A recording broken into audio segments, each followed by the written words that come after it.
Hi everyone, আজকে বিকেলবেলা আমরা একজনের বাড়িতে যাচ্ছি তার এভিয়ারি দেখতে। তো তিনি রাখেন প্রচুর রকমের ফিঞ্চ। শীতকাল হলে ইংল্যান্ডে যে কি ভয়ঙ্কর ঠান্ডা পড়ে এ তো আমরা সবাই জানি। তো কি করে নর্মাল টেম্পারেচারে পাখিগুলোকে রাখে সেগুলোই শুনছিলাম। আর এই যে জায়গাটা দেখাচ্ছি এটা হচ্ছে পাখিদের ব্রিডিং এরিয়া। তো এটা কিন্তু ইনসুলেটেড। এই দেশে আরশোলা, টিকটিকি এই সমস্ত পোকামাকড় একটু কম হলেও ইঁদুরের উপদ্রব কিন্তু প্রচণ্ডই বেশি।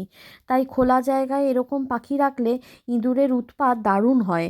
তো সেইখানে তার হাত থেকে বাঁচতে কী কী জিনিস অবলম্বন করে চলে সেগুলোই সব বলছিল। তবে এখানে একটা মজার জিনিস হলো, উনি এভিয়ারি থেকে সমস্ত পাখিগুলো এই ব্রিডিং এরিয়াতে পাঠিয়ে দিচ্ছিলেন।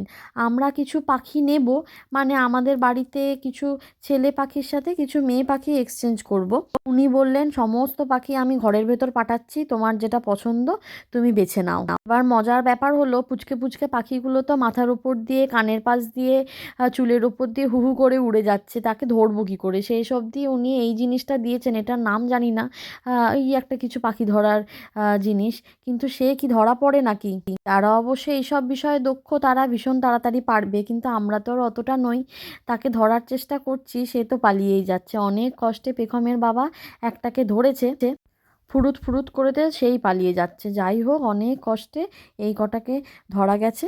এতগুলো পাখির ডাক একসাথে শুনতে দারুণ লাগছিল। পেখমের বাবা এতটাই এক্সাইটেড, ও নিজেই এভিয়ারির মধ্যে ঢুকে পড়েছে।